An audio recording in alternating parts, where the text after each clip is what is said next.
नृसिंहकवचं वक्षे प्रह्लादेनोदितं पुरा सर्वारक्षाकरं पुण्यं सर्वोपद्रवनाशनम् सर्वसम्पत्करं चैव स्वर्गमोक्षप्रदायकं ध्यात्वा नृसिंहं देवेशं हेमसिंहासनस्थितम् विव्रतास्यं त्रिनयनं शरदिन्दुसुमप्रभं लक्ष्म्यालिङ्गितवामाङ्गं विभूतिभिरुपाश्रितम् चतुर्भुजं कोमलाङ्गं स्वर्णकुण्डलाशोभितं सरोजशोभितोरस्कं रत्नकेयूरमुद्रितं तप्तकाञ्चन सङ्काशं पीतनिर्मलवाससम् इन्द्रादिसुरमौलिस्थ स्फुरन्माणिक्यदीप्तिभिः विराजित पदद्वन्द्वं शङ्खचक्रादिहेतिभिः गरुत्मता सविनयं स्तूयमानं मुदान्वितं स्वहृत्कमलसंवासं कृत्वा तु कवचं पठे नृसिंहो मे शिरः पातु लोकरक्षात्मसम्भव सर्वगोपीस्तम्भवासः फालं मे रक्षतु ध्वनिं नृसिंहो मे दृशौ पातु सोमसूर्याग्निलोचनः स्मृतिं मे पातु नृहारिर्मुनिवर्यस्तु ते प्रियः नासां मे सिंहानासस्तु मुखं लक्ष्मीमुखप्रियः सर्वविद्याधिपः पातु नृसिंहो रसनां मम वक्त्रं पात्विन्दुवदनः सदा प्रह्लादवन्दितः नृसिंहः पातु मे कण्ठं स्कन्धौ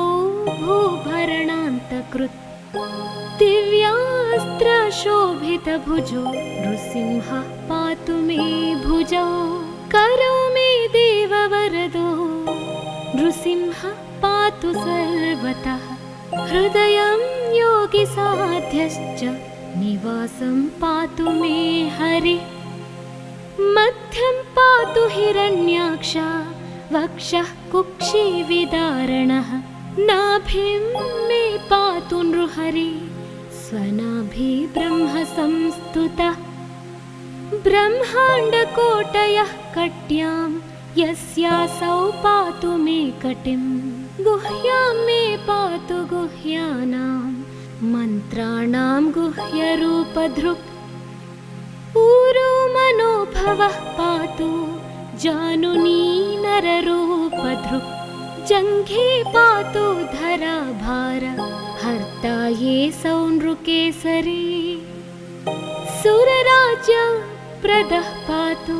पादौ मे नृहरीश्वरः सहस्रशीर्षा पुरुषः पातु मे सर्वशस्तनुम् महोग्रः पूर्वतः पातु महावीराग्रजोऽग्नितः महाविष्णुर्दक्षिणे तु महाज्वालस्तु नैऋतौ पश्चिमे पातु सर्वेशो दिशि मे सर्वतोमुखः नृसिंहः पातु वायव्यां सौम्यां भूषणविग्रहः ईशान्यां पातु भद्रो मे सर्वमङ्गलदायकः संसारभयदः पातु मृत्युर्मृत्युर्नृकेसरी इदं नृसिंहकवचं प्रह्लादमुखमण्डितं भक्तिमान्यः पठेन्नित्यं सर्वपापैः प्रमुच्यते पुत्रवान् धनवान् लोके दीर्घायुरुपजायते यं यं कामयते कामं तं तं प्राप्नोत्यसंशयम् सर्वत्र जयमाप्नोति सर्वत्र विजयी भवेत् भूम्यन्तरिक्षदेव्यानां ग्रहाणां विनिवारणम् मृत्तिकोरगसम्भूत विषापहरणं परं ब्रह्मा राक्षसयक्षाणां दूरोत्सारणकारणम्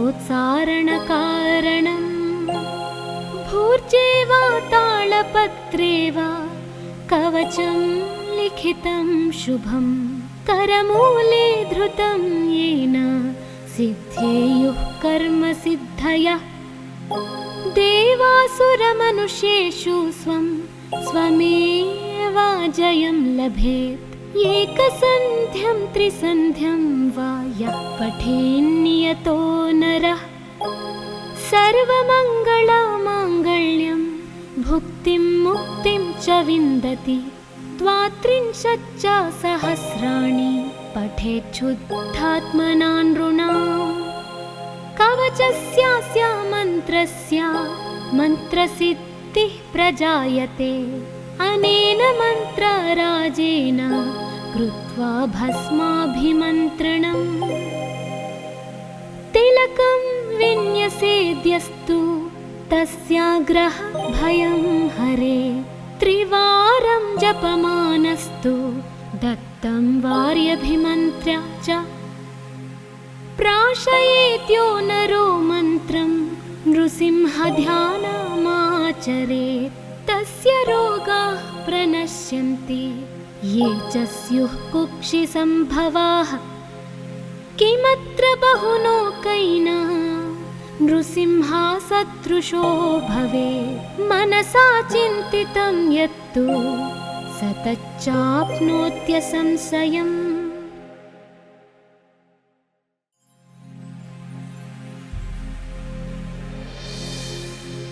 नृसिंहकवचं वक्षे प्रह्लादेनोदितं पुरा सर्वारक्षाकरं पुण्यं सर्वोपद्रवनाशनम् सर्वसम्पत्करं चैव स्वर्गमोक्षप्रदायकं ध्यात्वा नृसिंहं देवेशं हेमसिंहासनस्थितम् विव्रतास्यं त्रिनयनं शरदिन्दुसुमप्रभं लक्ष्म्यालिङ्गितवामाङ्गं विभूतिभिरुपाश्रितं चतुर्भुजं कोमलाङ्गं स्वर्णकुण्डलाशोभितं सरोजशोभितोरस्कं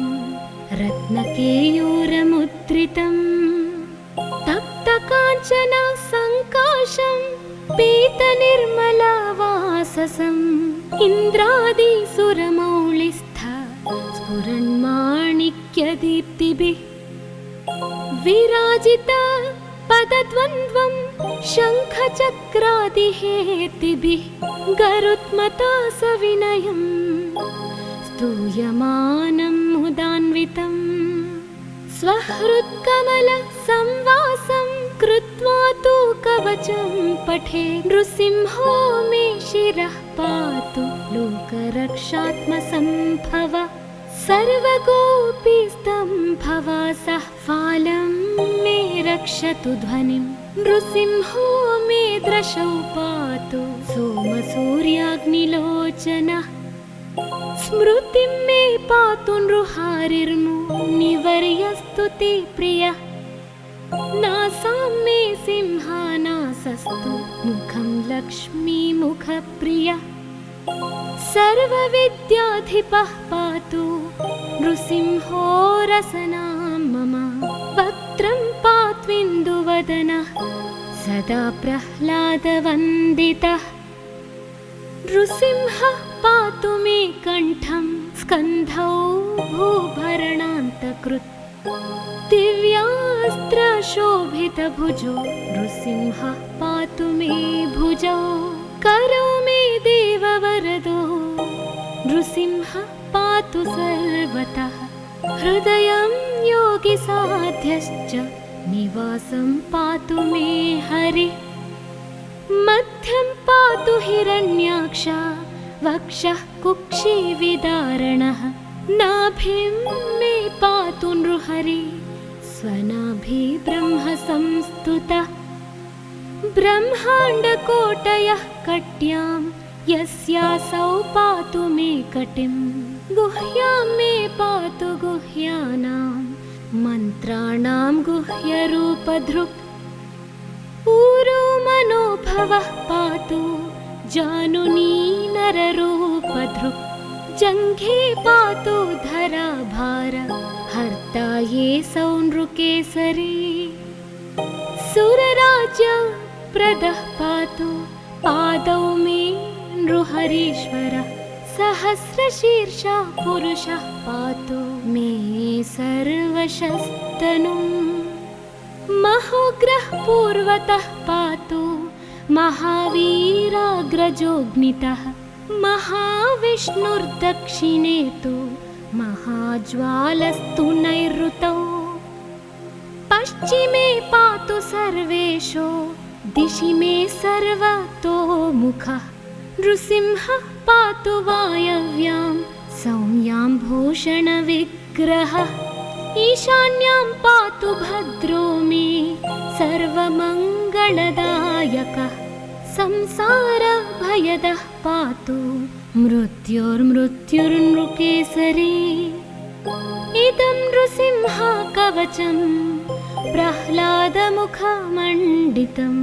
भक्तिमान्यः पठेन्नित्यं सर्वपापैः प्रमुच्यते पुत्रवान् धनवान् लोके दीर्घायुरुपजायते यं यं कामयते कामं तं तं प्राप्नोत्यसंशयम् सर्वत्र जयमाप्नोति सर्वत्र विजयी भवेत् भूम्यन्तरिक्षदेव्यानां ग्रहाणां विनिवारणम् वृश्चिकोरगसम्भूत विशापहरणं परं ब्रह्मा राक्षसयक्षाणां दूरोत्सारणकारणम् भूर्जे वा तालपत्रे वा कवचं लिखितं शुभं करमूले धृतं येन सिद्धेयुः कर्मसिद्धयः देवासुरमनुष्येषु स्वं स्वमेव जयं लभेत् एकसन्ध्यं त्रिसन्ध्यं वा यः पठेन्नियतो नरः सर्वमङ्गलमाङ्गल्यं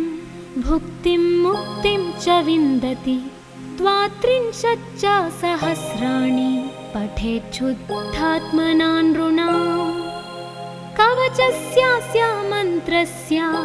मन्त्रसिद्धिः प्रजायते अनेन मन्त्रराजेन कृत्वा भस्माभिमन्त्रणम् तिलकं विन्यसेद्यस्तु तस्याग्रह भयं हरे त्रिवारं जपमानस्तु दत्तं वार्यभिमन्त्र्य च प्राशयेत्यो नरो मन्त्रं नृसिंहध्यानमाचरेत् तस्य रोगाः प्रणश्यन्ति ये च स्युः कुक्षिसम्भवाः किमत्र बहुलोकैना नृसिंहसदृशो भवेत् मनसा चिन्तितं यत्तु स तच्चाप्नोत्यसंशयम्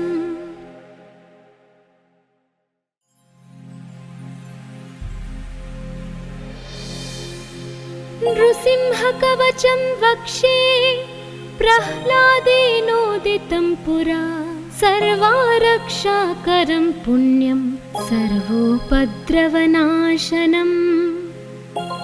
सर्वसम्पत्करं चैव स्वर्गमोक्षप्रदायकं ध्यात्वा नृसिंहं देवेशं हेमसिंहासनस्थितम् विव्रतास्यं त्रिनयनं शरदिन्दुसुमप्रभं लक्ष्म्यालिङ्गितवामाङ्गं विभूतिभिरुपाश्रितम् चतुर्भुजं कोमलाङ्गं स्वर्णकुण्डलाशोभितं सरोजशोभितोरस्कं रत्नकेयूरमुद्रितम् तप्तकाञ्चन सङ्काशं पीतनिर्मलवाससम् इन्द्रादिसुरमौलिस्थ स्फुरन्माणिक्यदीप्तिभिः विराजिता पदद्वन्द्वं शङ्खचक्रादिहेतिभिः गरुत्मता सविनयं स्तूयमानं मुदान्वितम् स्वहृत्कमलसंवासं कृत्वा तु कवचं पठे नृसिंहो मे शिरः पातु लोकरक्षात्मसम्भव सर्वगोपीस्तम्भवासः फालं मे रक्षतु ध्वनिं नृसिंहो मे दृशौ पातु सोमसूर्याग्निलोचनः स्मृतिं मे पातु नृहारिर्मुनिवर्यस्तुति प्रियः नासां मे सिंहानासस्तु मुखं लक्ष्मीमुखप्रियः सर्वविद्याधिपः पातु नृसिंहो रसनां मम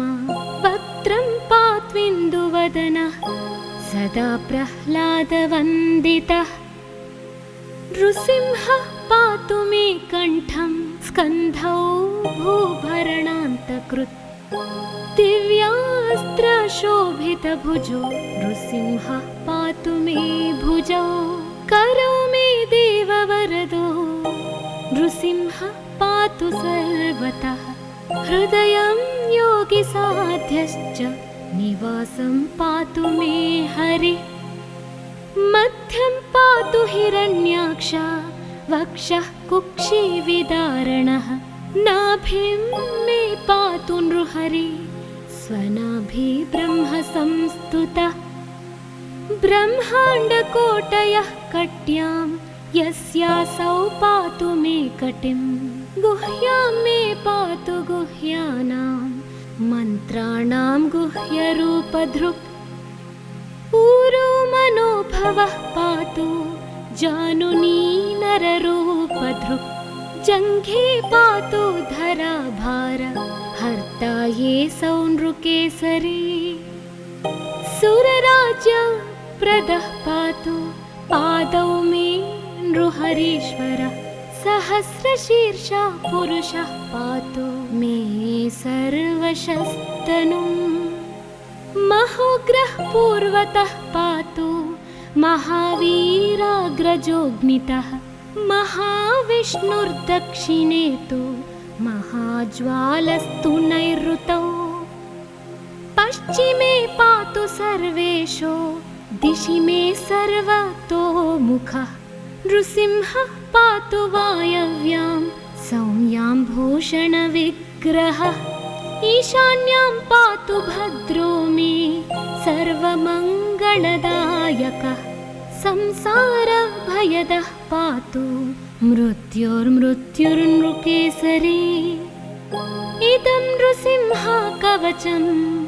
प्रह्लादमुखमण्डितं भक्तिमान्यः पठेन्नित्यं सर्वपापैः प्रमुच्यते पुत्रवान् धनवान् लोके दीर्घायुरुपजायते यं यं कामयते कामं तं तं प्राप्नोत्यसंशयम् सर्वत्र जयमाप्नोति सर्वत्र विजयी भवेत् भूम्यन्तरिक्षदेव्यानां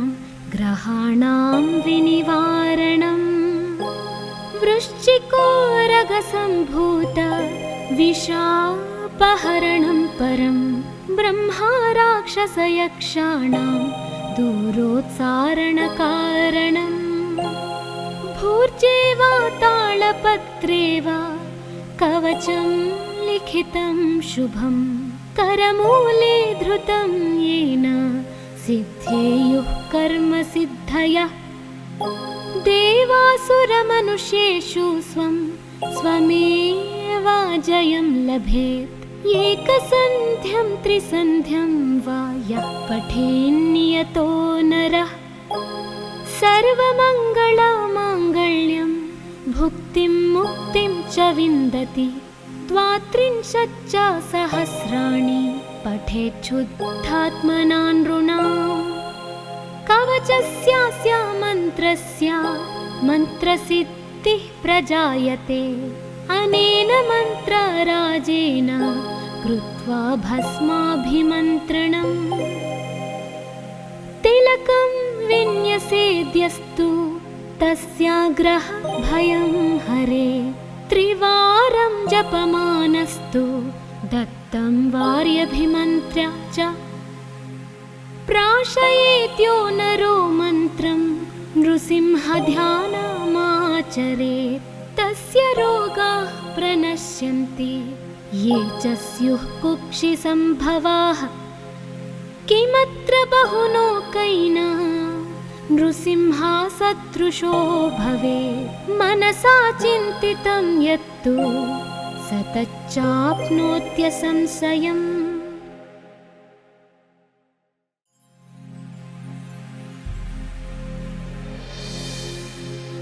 नृसिंहकवचं वक्षे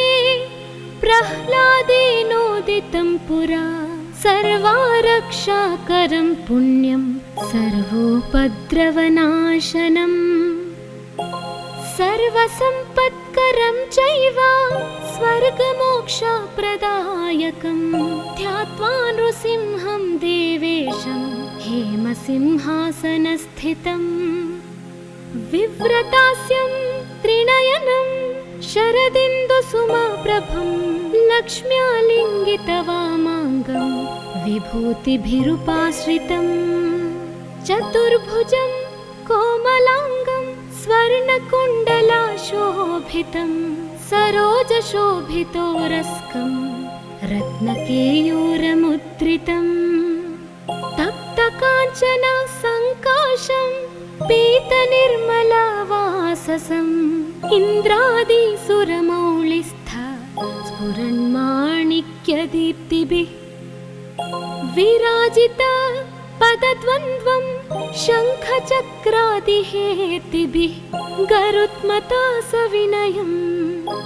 स्तूयमानं मुदान्वितम् स्वहृत्कमलसंवासं कृत्वा तु कवचं पठे नृसिंहो मे शिरः पातु लोकरक्षात्मसम्भव सर्वगोपीस्तम्भवासः फालं मे रक्षतु ध्वनिं नृसिंहो मे दृशौ पातु सोमसूर्याग्निलोचनः स्मृतिं मे पातु नृहारिर्मुनिवर्यस्तु ते प्रियः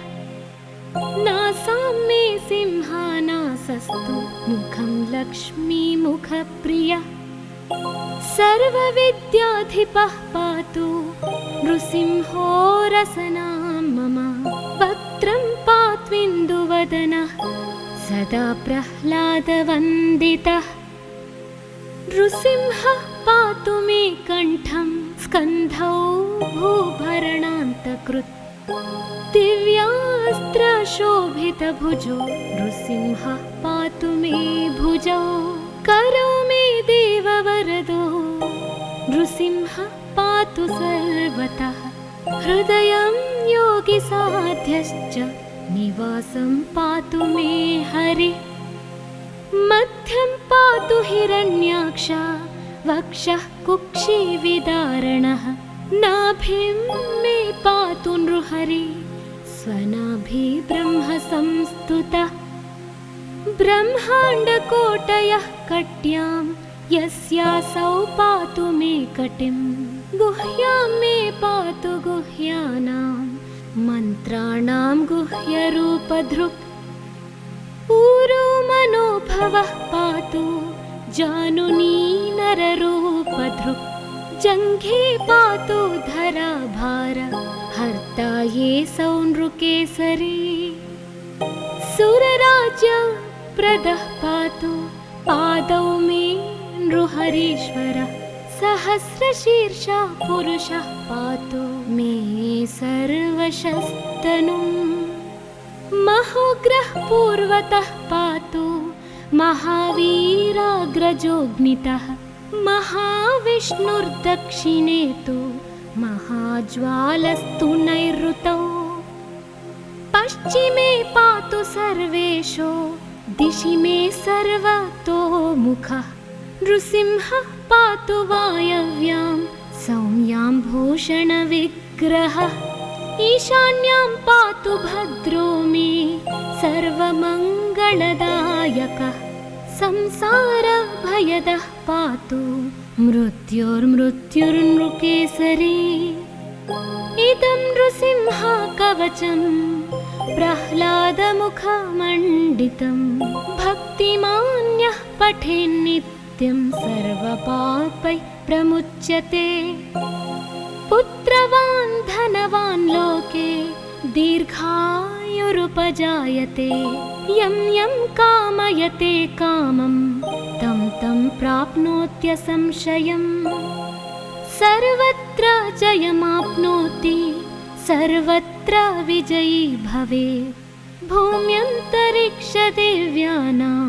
ग्रहाणां विनिवारणम् वृश्चिकोरगसम्भूत विशापहरणं परं ब्रह्मा राक्षसयक्षाणां दूरोत्सारणकारणम् भूर्जे वा तालपत्रे वा कवचं लिखितं शुभं करमूले धृतं येन सिद्धेयुः कर्मसिद्धयः देवासुरमनुष्येषु स्वं स्वमेव जयं लभेत् एकसन्ध्यं त्रिसन्ध्यं वा यः पठेन्नियतो नरः सर्वमङ्गलमाङ्गल्यं भुक्तिं मुक्तिं च विन्दति त्वात्रिंशच्च सहस्राणि पठेच्छुद्धात्मना नृणाम् कवचस्यास्य मन्त्रस्य मन्त्रसिद्धिः प्रजायते अनेन मन्त्रराजेन कृत्वा भस्माभिमन्त्रणम् तिलकं विन्यसेद्यस्तु तस्याग्रह भयं हरे त्रिवारं जपमानस्तु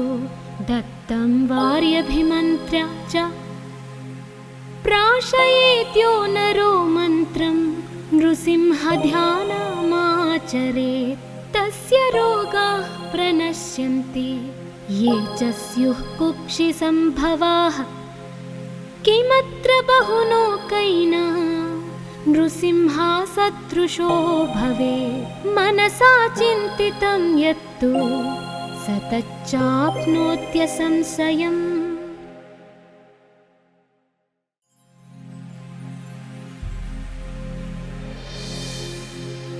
नृसिंहकवचं वक्षे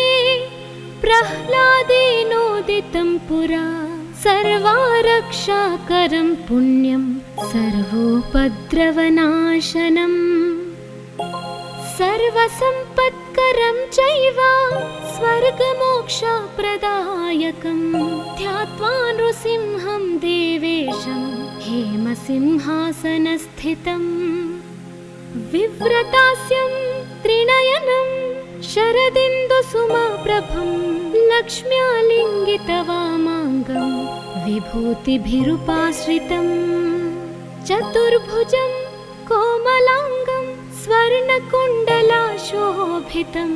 सरोजशोभितोरस्कं रत्नकेयूरमुद्रितं तप्तकाञ्चन सङ्काशं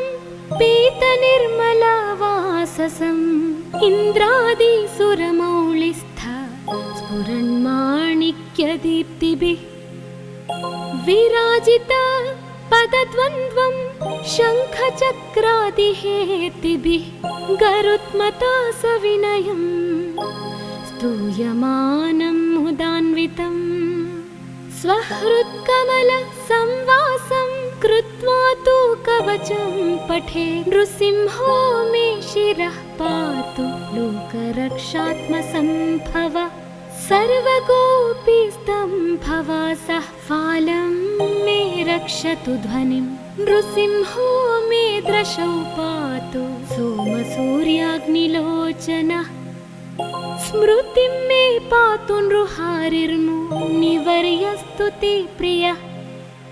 नासां मे सिंहानासस्तु मुखं लक्ष्मीमुखप्रियः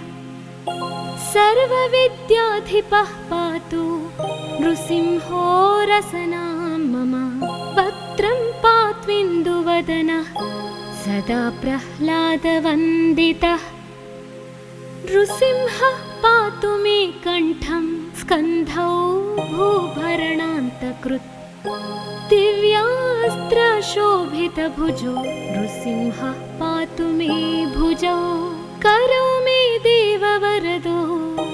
नृसिंहः पातु सर्वतः। हृदयं योगिसाध्यश्च निवासं पातु मे हरिः। मध्यं पातु हिरण्याक्ष वक्षः कुक्षिविदारणः। नाभिं मे पातु नृहरि स्वनाभि ब्रह्म संस्तुतः। ब्रह्माण्डकोटयः कट्यां यस्यासौ पातु मे कटिं। गुह्यां मे पातु गुह्यानां मन्त्राणां गुह्यरूपधृक्। ऊरो मनोभवः पातु जानुनी नररूपधृक्। जङ्घे पातु धराभार हर्ता ये सौ नृकेसरी। सुरराज्यप्रदः पातु पादौ मे नृहरीश्वरः। सहस्रशीर्षा पुरुषः पातु मे सर्वशस्तनुम्। महोग्रः पूर्वतः पातु महावीराग्रजोऽग्नितः। महाविष्णुर्दक्षिणे तु महाज्वालस्तु नैऋतौ। पश्चिमे पातु सर्वेशो दिशि मे सर्वतोमुखः।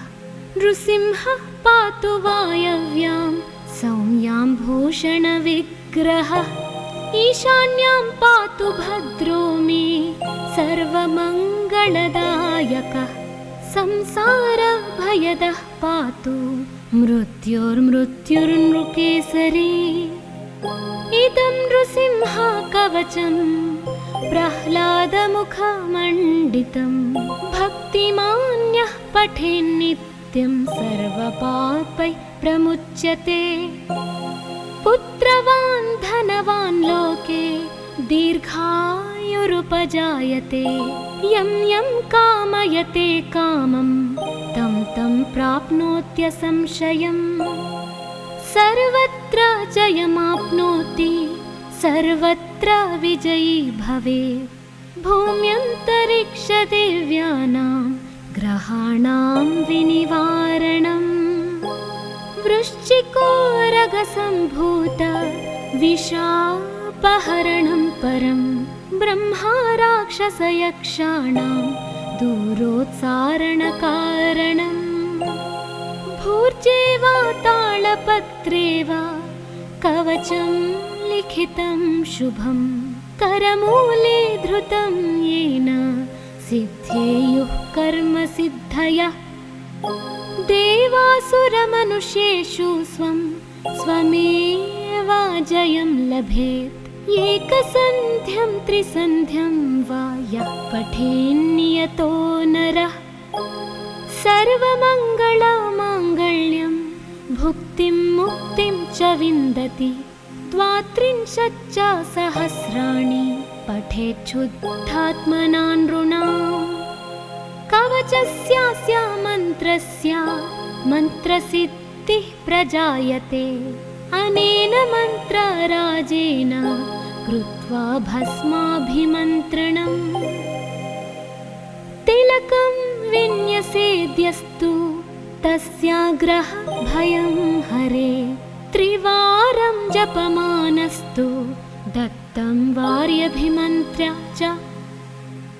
प्राशयेत्यो नरो मन्त्रं नृसिंहध्यानमाचरेत्। तस्य रोगाः प्रणश्यन्ति ये च स्युः कुक्षिसम्भवाः। किमत्र बहुलोकैना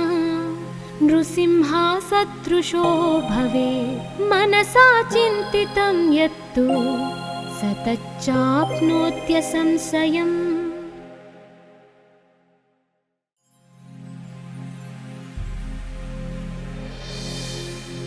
नृसिंहकवचं वक्षे प्रह्लादेनोदितं पुरा सर्वारक्षाकरं पुण्यं सर्वोपद्रवनाशनम् सर्वसम्पत्करं चैव स्वर्गमोक्षप्रदायकं ध्यात्वा नृसिंहं देवेशं हेमसिंहासनस्थितम् विव्रतास्यं त्रिनयनं शरदिन्दुसुमप्रभं लक्ष्म्यालिङ्गितवामाङ्गं विभूतिभिरुपाश्रितं चतुर्भुजं कोमलाङ्गं स्वर्णकुण्डलाशोभितं सरोजशोभितोरस्कं रत्नकेयूरमुद्रितं तप्तकाञ्चन सङ्काशं पीतनिर्मलवाससम् इन्द्रादिसुरमौलिस्थ स्फुरन्माणिक्यदीप्तिभिः विराजित पदद्वन्द्वं शङ्खचक्रादिहेतिभिः गरुत्मता सविनयं स्तूयमानं मुदान्वितं स्वहृत्कमलसंवासं कृत्वा तु कवचं पठे नृसिंहो मे शिरः पातु लोकरक्षात्मसम्भव सर्वगोपीस्तम्भवासः फालं मे रक्षतु ध्वनिं नृसिंहो मे दृशौ पातु सोमसूर्याग्निलोचनः स्मृतिं मे पातु नृहारिर्मुनिवर्यस्तु ते प्रियः नासां मे सिंहानासस्तु मुखं लक्ष्मीमुखप्रियः सर्वविद्याधिपः पातु नृसिंहो रसनां मम वक्त्रं पात्विन्दुवदनः सदा प्रह्लादवन्दितः नृसिंहः पातु मे कण्ठं स्कन्धौ भूभरणान्तकृत् दिव्यास्त्रशोभितभुजो नृसिंहः पातु मे भुजौ करौ मे देववरदो नृसिंहः पातु सर्वतः हृदयं योगिसाध्यश्च निवासं पातु मे हरिः मध्यं पातु हिरण्याक्ष वक्षः कुक्षिविदारणः नाभिं मे पातु नृहरि स्वनाभि ब्रह्मसंस्तुतः ब्रह्माण्डकोटयः कट्यां यस्यासौ पातु मे कटिं गुह्यां मे पातु गुह्यानां मन्त्राणां गुह्यरूपधृक् ऊरो मनोभवः पातु जानुनी नररूपधृक् जङ्घे पातु धराभार हर्ता ये सौनृकेसरी सुरराज्यप्रदः पातु पादौ मे नृहरीश्वरः सहस्रशीर्षः पुरुषः पातु मे सर्वशस्तनुम् महोग्रः पूर्वतः पातु महावीराग्रजोऽग्नितः महाविष्णुर्दक्षिणे तु महाज्वालस्तु नैऋतौ पश्चिमे पातु सर्वेशो दिशि मे सर्वतोमुखः नृसिंहः पातु वायव्यां सौम्यां भूषणविग्रहः ईशान्यां पातु भद्रो मे सर्वमङ्गलदायकः संसारभयदः पातु मृत्युर्मृत्युर्नृकेसरी इदं नृसिंहकवचं प्रह्लादमुखमण्डितं भक्तिमान्यः पठेन्नित्यं सर्वपापैः प्रमुच्यते पुत्रवान् धनवान् लोके दीर्घायुरुपजायते यं यं कामयते कामं तं तं प्राप्नोत्यसंशयम् सर्वत्र जयमाप्नोति सर्वत्र विजयी भवेत् भूम्यन्तरिक्षदेव्यानां ग्रहाणां विनिवारणम् वृश्चिकोरगसम्भूत विषापहरणं परं ब्रह्मा राक्षसयक्षाणां दूरोत्सारणकारणम् भूर्जे वा तालपत्रे वा कवचं लिखितं शुभं करमूले धृतं येन सिद्धेयुः कर्मसिद्धयः देवासुरमनुष्येषु स्वमेवाजयं लभेत् एकसन्ध्यं त्रिसन्ध्यं वा यः पठेन्नियतो नरः सर्वमङ्गलमाङ्गल्यं भुक्तिं मुक्तिं च विन्दति द्वात्रिंशच्च सहस्राणि पठेच्छुद्धात्मना नृणाम् कवचस्यास्य मन्त्रस्य मन्त्रसिद्धिः प्रजायते अनेन मन्त्रराजेन कृत्वा भस्माभिमन्त्रणम् तिलकं विन्यसेद्यस्तु तस्याग्रहभयं हरे त्रिवारं जपमानस्तु दत्तं वार्यभिमन्त्र्य च प्राशयेत्यो नरो मन्त्रं नृसिंहध्यानमाचरेत् तस्य रोगाः प्रणश्यन्ति ये च स्युः कुक्षिसम्भवाः किमत्र बहुलोकैना नृसिंहसदृशो भवेत् मनसा चिन्तितं यत्तु स तच्चाप्नोत्यसंशयम्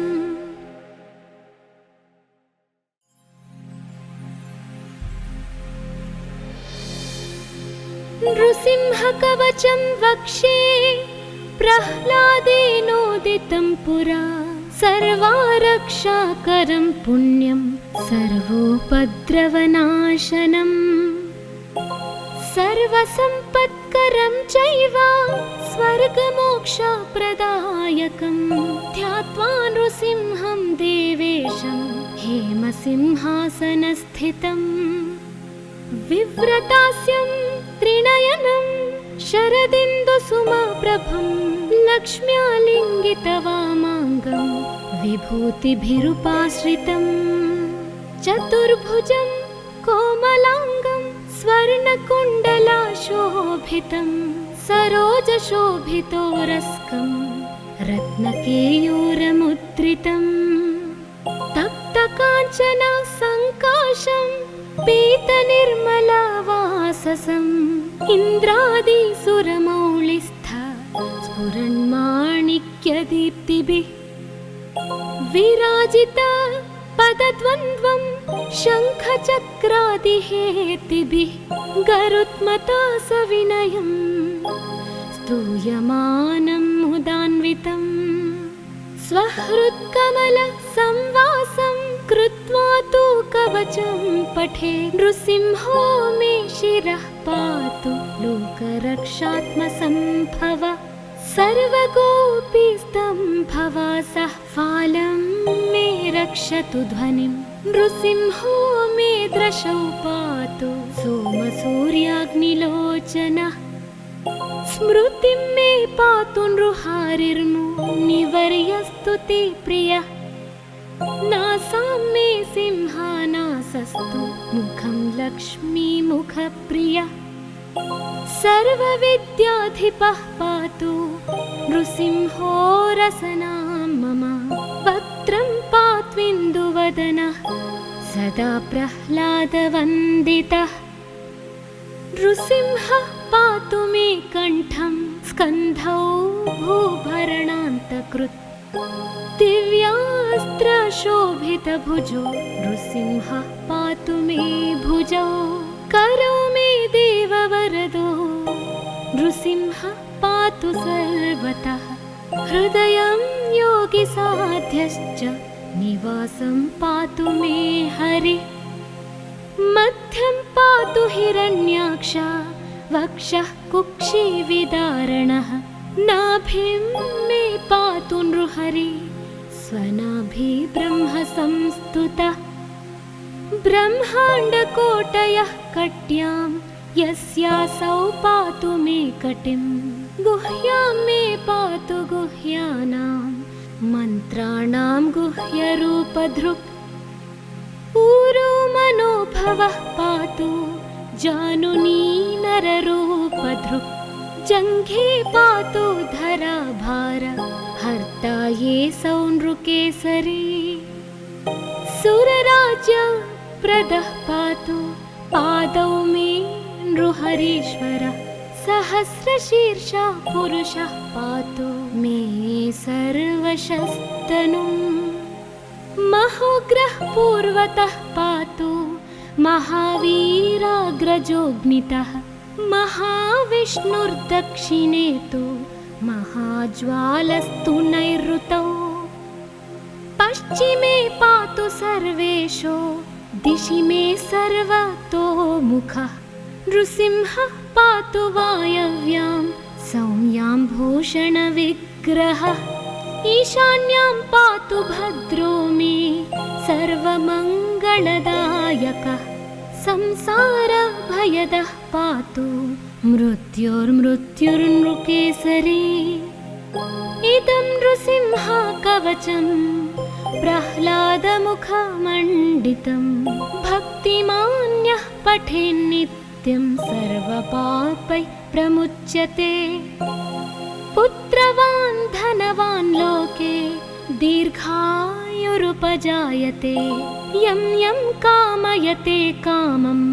तं तं प्राप्नोत्यसंशयम् सर्वत्र जयमाप्नोति सर्वत्र विजयी भवेत् भूम्यन्तरिक्षदिव्यानां ग्रहाणां विनिवारणम् वृश्चिकोरगसम्भूत विशापहरणं परं ब्रह्मा राक्षसयक्षाणां दूरोत्सारणकारणम् भूर्जे वा तालपत्रे वा कवचं लिखितं शुभं करमूले धृतं येन सिद्धेयुः कर्मसिद्धयः देवासुरमनुष्येषु स्वं स्वमेव जयं लभेत् एकसन्ध्यं त्रिसन्ध्यं वा यः पठेन्नियतो नरः सर्वमङ्गलमाङ्गल्यं भुक्तिं मुक्तिं च विन्दति द्वात्रिंशच्च सहस्राणि पठेच्छुद्धात्मना नृणाम् कवचस्यास्य मन्त्रस्य मन्त्रसिद्धिः प्रजायते अनेन मन्त्रराजेन कृत्वा भस्माभिमन्त्रणम् तिलकं विन्यसेद्यस्तु तस्याग्रह भयं हरे त्रिवारं जपमानस्तु दत्तं वार्यभिमन्त्र्य च प्राशयेत्यो नरो मन्त्रं नृसिंहध्यानमाचरेत् तस्य रोगाः प्रणश्यन्ति ये च स्युः कुक्षिसम्भवाः किमत्र बहुलोकैः नृसिंहा सदृशो भवेत् मनसा चिन्तितं यत्तु स तच्चाप्नोत्यसंशयम्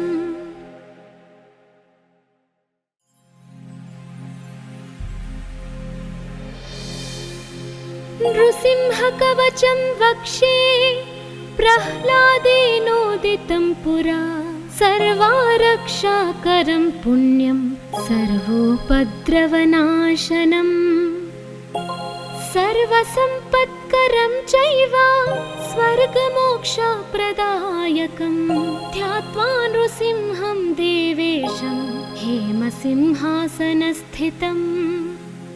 विव्रतास्यं त्रिनयनं शरदिन्दुसुमप्रभं लक्ष्म्यालिङ्गितवामाङ्गं विभूतिभिरुपाश्रितं चतुर्भुजं कोमलाङ्गं स्वर्णकुण्डलाशोभितं सरोजशोभितोरस्कं रत्नकेयूरमुद्रितं तप्तकाञ्चन सङ्काशं पीतनिर्मलवाससं इन्द्रादिसुरमौलिस्थ स्फुरन्माणिक्यदीप्तिभिः विराजित पदद्वन्द्वं शङ्खचक्रादिहेतिभिः गरुत्मता सविनयं स्तूयमानं मुदान्वितम् स्वहृत्कमलसंवासं कृत्वा तु कवचं पठे नृसिंहो मे शिरः पातु लोकरक्षात्मसम्भव सर्वगोपीस्तम्भवासः फालं मे रक्षतु ध्वनिं नृसिंहो मे दृशौ पातु सोमसूर्याग्निलोचनः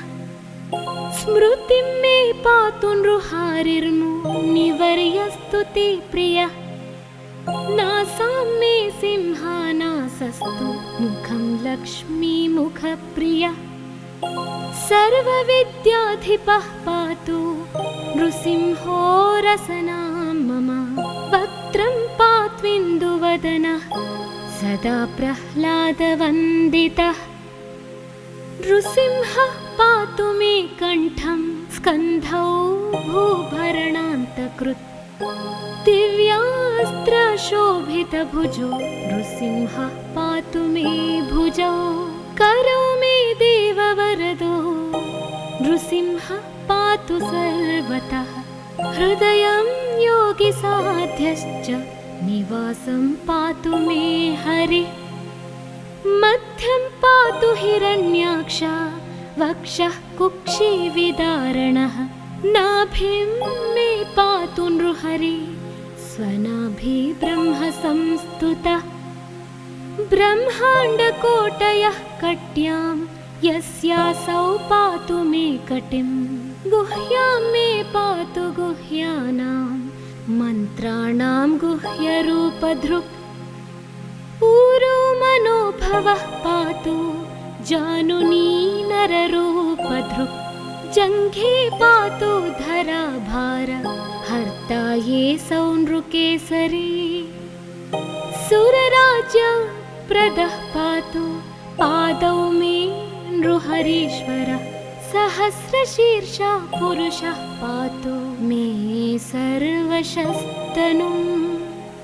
महोग्रः पूर्वतः पातु महावीराग्रजोऽग्नितः महाविष्णुर्दक्षिणे तु महाज्वालस्तु नैऋतौ